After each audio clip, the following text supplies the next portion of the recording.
자, 22번 한번 봅시다. 이 문제는 24학년도 수능 문제랑 상당히 유사해서 한번 풀어보겠습니다. 자, 절대값 안에 3차 함수가 결정이 되어 있죠. 자, 그래서 이 안쪽 함수를 먼저 한번 그려보겠습니다. 일단 2차 항이 없으니까 0,8을 기준으로 점대칭을 그리는 그런 함수가 되겠죠. 자, 그리고 얘를 미분해 보면 3x 제곱 빼기 3 이렇게 되니까 x가 플러스 마이너스 1일 때 이 3차 함수가 극값을 갖겠네요. 자, 그래서 함수 모양이 이런 모양을 그리게 될 거고, 자, 그리고 여기가 0,8 이렇게 되겠죠. y축 이렇게 되는 거고, 여기가 x값이 플러스 1, 여기 x값이 마이너스 1. 자, 그리고 이제 절대값을 씌워야 되니까 일단 여기에 높이 한번 봅시다. 그래서 안쪽에다가 1을 넣어보면 1 빼기 3 더하기 8 이렇게 되니까 6이 되죠. 자, 그래서 여기 높이가 6이고, 그러면 x축은 한참 밑에 있겠네요. 이런 식으로 x축이 그려질 거고, 그럼 절대값에 의해서 꺾이는 부분은 이쪽 파트가 이런 식으로 꺾이게 되겠죠. 그 외에는 다 이쪽 파트는 다 x축 위에 있으니까 그대로 있을 거고요. 그래서 이런 모양의 함수가 이제 fx가 되는데, 그런 fx에 대해서 구간의 너비가 정해진, 구간의 너비가 2로 정해진 그런 구간이 있고, 대신에 그 구간의 위치는 t 값이 변함에 따라서 변하는 거죠. 자, 그래서 t가 증가하면 이 구간 너비가 2를 유지한 채로 이런 식으로 오른쪽으로 이동하겠죠. 자, 그래서 그렇게 움직일 때의 구간 내에서의 fx의 최대값, 이거는 닫힌 구간 내 fx 최대값이면 최대치수 정리를 떠올리셔야 되죠. 최대값은 어디 아니면 어디죠? 오른쪽 끝, 구간의 오른쪽 끝, 아니면 왼쪽 끝, 아니면 극대, 이렇게 셋 중에 하나죠. 자, 근데 이 함수 자체가 애초에 극대 지점이 여기밖에 없죠. 자, 그래서 이 구간 내에 마이너스 1이 들어올 때를 제외하고는 극대라는 지점은 구간 내에 없을 거고, 오른쪽 끝, 왼쪽 끝 중에서 하나가 최대값이 되겠네요. 관찰 한번 해봅시다. 실수 t니까 범위가 따로 제한되어 있지 않으니까 이 구간이 저 왼쪽에 있을 때부터 보면 이제 뭐 이런 구간 내에 여기가 t 플러스 2 뭐 이런 식으로 구간 형성이 될 거니까 당연히 왼쪽 끝에서 최대값을 갖겠죠. 자, 그러면 이 최대값이 ft가 되는 거죠. 이 구간 내의 최대값이 ft. 왜냐면 여기에 왼쪽 끝에 x값이 t니까 함수값은 ft죠. 자, 그래서 gt, 최대값 gt가 처음에 ft를 따르는 걸로 일단 시작을 하네요.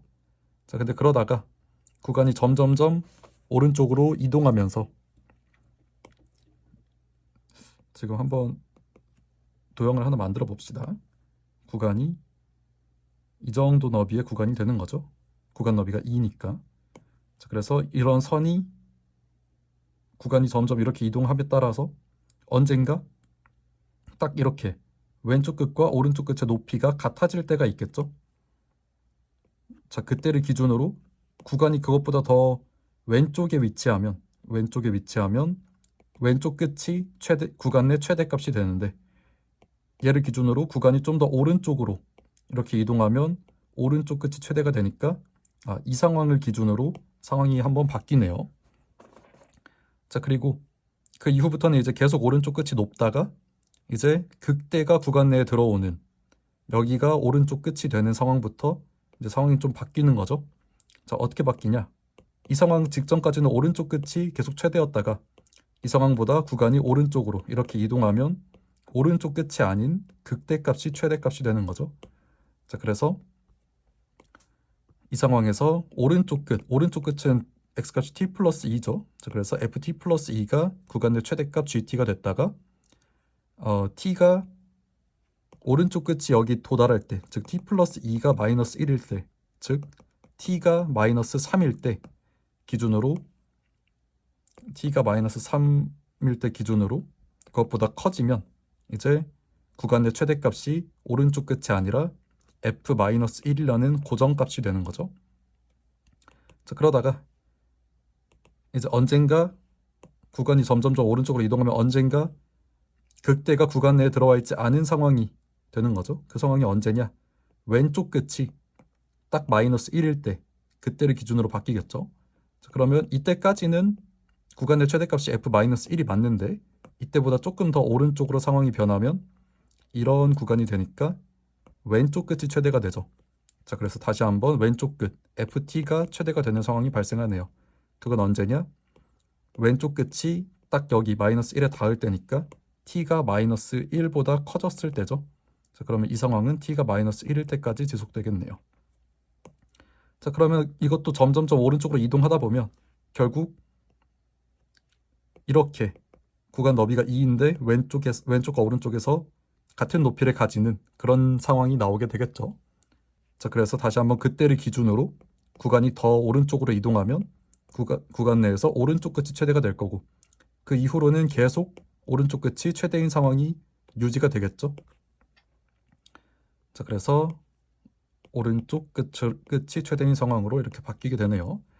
자, 그러면 그 바뀌는 상황들을 한번 잡아봅시다. 방금은 이런 상황에서 구간이 이렇게 바뀌는 거였죠. 자, 그러면 이 상황일 때 한번 바뀌는데 이때의 t 값은 여기죠. 여기가 t, 여기가 t 플러스 2니까. 그래서 여기 값을 한번 뭐 k1이라고 한번 해봅시다. 자, 그리고 이때도 t 값이 이 값일 때를 기준으로 바뀌는 거니까 여기의 값을 k2라고 한번 해봅시다. 자, 그러면 여기에서 이걸로 넘어가는 게 t 값이 k1일 때 넘어가는 거니까 구간이 이런 식으로 변하는 거죠. 그리고 여기는 마이너스 3까지 이렇게 되는 거고. 자, 그리고 여기서 왼쪽 끝이 최대였다가 이 상황을 기준으로 이제 오른쪽 끝이 최대인 걸로 바뀌는 거니까 이게 k2까지 유지되고 t가 k2보다 커지면 이제 오른쪽 끝이 최대가 되는 그런 상황이 될 거여서 GT의 함수가 잘 써졌네요. 자, 그럼 이제 GT의 그래프를 한번 그려봅시다. X축이랑 T축을 겹쳐서 한번 이 그래프에 그려보겠습니다. 자, 그러면 T값이 K1보다 작을 때는 GT가 그대로 FT니까 FX의 모양 그대로 가면 되겠죠?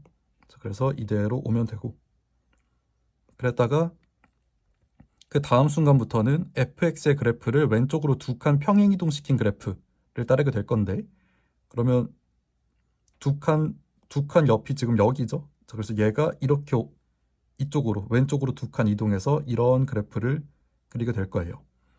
자, 근데 t 값이 딱 마이너스 3에 도달한 순간, 즉 여기 값이 두 칸 이동했을 여기가 딱 마이너스 3이죠.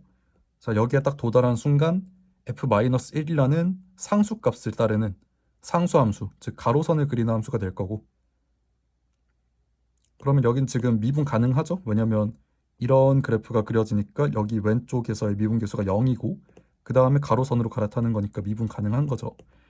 자, 그랬다가 t값이 딱 마이너스 1이 됐을 때, 여기 딱 도달했을 때 그때부터 다시 ft를 따르게 될 거니까 fx의 모양을 그대로 이렇게 따라주면 될 건데, 그러다가 t값이 k2값이 됐을 때 이제 다시 fx를 왼쪽으로 두 칸 이동시킨 그래프를 따르게 되겠죠. 자, 그래서 이렇게 왼쪽으로 두 칸 이동해서 이 그래프, 이런 모양의 그래프를 따르게 되는 거죠. 자, 그래서 이렇게 가면 이제 GT에 미분 불가능한 지점이 알파, 베타라고 했는데 그게 K1과 K2네요. 자, 그럼 이제 우리가 구해야 될 값이 K1 값과 K2 값이고, 이제부터는 그냥 계산하시면 됩니다. 계산 어떻게 할 거냐? 지금 이 가로선이 구간 너비만큼의 그 길이를 갖는 거니까 여기가 K1 플러스 2고 여기는 K2 플러스 2죠. 자, 일단 이쪽을 먼저 봅시다.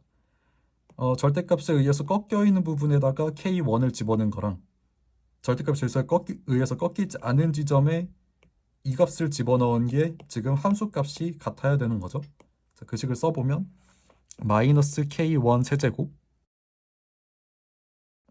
근데 이제 이걸 굳이 K1, K2로 표현할 필요가 없죠. 문제에서 준 알파, 베타 값으로 바꿔도 되는 거죠.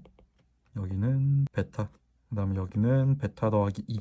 자, 그래서 아무튼 그 상황을 알파에 대해서 써보면 마이너스 알파 세제곱 더하기 3알파 마이너스 8, 이게 알파 더하기 2의 세제곱 마이너스 3 곱하기 알파 더하기 2 더하기 8 이렇게 되겠죠. 자, 방정식 한번 풀어봅시다. 일단 이거 전개하면 알파 세제곱 더하기 3 곱하기 2 곱하기 알파 제곱 그 다음에 더하기 3 곱하기 4 곱하기 알파 더하기 8 이렇게 전개가 될 거고 마이너스 3알파 마이너스 6 더하기 8 이렇게 되는 거죠. 그럼 좌변을 옮겨오면 알파 세제곱 2개랑 그 다음에 6알파 제곱은 그대로 있을 거고 12알파 마이너스 3알파 이제 넘어오면 마이너스 3알파니까 더하기 6알파 그리고 8 이제 넘어오면 플러스 8 그래서 총 24에서 마이너스 6 빼는 거니까 더하기 18이 되겠죠.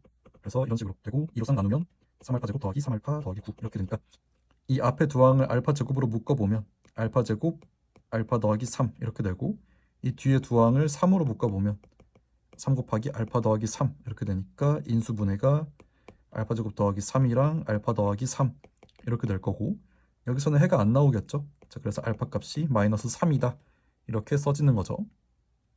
자, 그래서 알파 값은 구했고 이제 베타 값 구하러 가봅시다.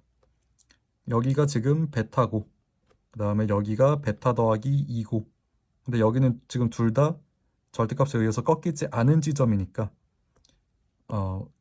이 식에 베타 넣은 값이랑 이 식에 베타 더하기 2 넣은 값이 같은 그런 상황을 보는 거죠. 자, 그래서 베타를 넣어보면 베타 세제곱 마이너스 3베타 더하기 8 그 다음에 베타 더하기 2를 넣어보면 베타 더하기 2의 세제곱 마이너스 3 곱하기 베타 더하기 2 더하기 8 이렇게 되고요. 그러면 양변에서 8 지울 수 있고 여기 베타 세제곱 그 다음에 얘 전개했을 때 베타 세제곱이 있을 텐데 그 항을 지울 수 있겠죠. 그래서 여기 전개 베타 세제곱 항을 제외하고 전개해보면 3 곱하기 2 곱하기 베타 제곱 더하기 3 곱하기 4 곱하기 베타 더하기 8 이렇게 되고요. 그 다음에 여기는 마이너스 3베타도 여기 마이너스 3베타랑 없을 수 있죠. 그럼 남는 건 마이너스 6 그 다음에 저변은 0이 될 거고요. 2로 나눠서 정리해서 써보면 3베타 제곱 더하기 6베타 더하기 1은 0 이렇게 되겠죠. 자, 그럼 얘는 근해 공식을 통해서 베타 값을 구해야 되겠네요. 짝수 공식으로 써보면 3분의 마이너스 3 플러스 마이너스 루트 그 다음에 9 빼기 3 이렇게 돼서 6 이렇게 되겠죠. 자, 근데 마이너스를 잡아야 되냐 플러스를 잡아야 되냐 그걸 한번 그래프에서 관찰해 봅시다. x값이 2 차이 날 때 함수값이 같은 걸 지금 구하고 있는 거죠. 자, 근데 그거는 여기뿐만 아니라 3차함수 대칭성에 의해서 여기에도 있겠죠. 자, 그러면 우리가 구한 베타 값이 하나는 여기고 하나는 여기니까 우린 지금 더 큰 걸 잡아야 되는 거죠. 자, 그래서 플러스 루트를 선택을 해주시면 되겠습니다. 자, 그럼 이제 베타 값도 구해졌네요. 지금 구하라고 하는 건 알파 곱하기 베타인데 알파가 마이너스 3이니까 둘이 곱해보면 알파 곱하기 베타는 3 빼기 루트 6 이렇게 되겠죠. 자, 그러면 m 값은 3이 되고 n 값은 마이너스 1이 되겠네요. 여기 mn 얘기하고 있는 겁니다. 자, 그래서 m 더하기 n 구하라고 했으니까 답은 2가 되겠죠. 자, 그래서 구간의 위치가 미지수 그리고 구간 너비는 유지한 채로 움직이는 건 어떤 길이가 일정한 구간을 왼쪽에서부터 오른쪽으로 점점 옮겨가면서 관찰을 하는 거고 지금은 그 중에서 구간 내 최대값을 봐달라고 했는데 최대값은 최대치수 정리해서 배운 것처럼 오른쪽 끝 왼쪽 끝 극대 중에서 고르는 거죠. 자, 그래서 극대가 구간 내에 포함되어 있는 상황이냐 아니냐를 기준으로 일단 나누고 극대가 포함되어 있는 상황이 아니면 왼쪽 끝을 따르냐 오른쪽 끝을 따르냐를 케이스 분류해서 t값별로 분류해서 나눴더니 GT가 잘 써지고 그걸 토대로 다시 한번 그래프를 그렸더니 미분 불가능한 지점이 육안으로 잘 관찰이 되더라. 그 다음부터는 이제 계산으로 마무리하시면 되겠습니다.